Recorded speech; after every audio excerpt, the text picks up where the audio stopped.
Hazrat Shaqiq bin Salama states that while he was sitting in the company of Hazrat Abu Masud, Hazrat Abu Moosa Ash'ari, and Hazrat Ammar bin Yasir radiyallahu anhum, Hazrat Abu Masud radiyallahu anhum said, "There is no one amongst your companions about whom, if I wish, I can say excluding you, since you are being Prophet's companion.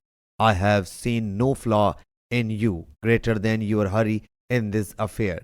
Hazrat Ammar radiyallahu anhu thereupon said, "O Abu Masud radiyallahu anhu, since you are being Prophet's companion, I have not found any blemish in you or any of your companions which is, in my views, more serious than your procrastination in this matter."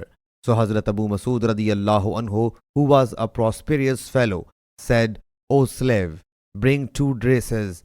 He then, giving one to Hazrat Abu Moosa radiyallahu anhu and one to Hazrat Ammar radiyallahu anhu, said, "Proceed to perform the Friday prayer clad in it." Sahih Bukhari, Hadith number 7105, 7106 and 7107.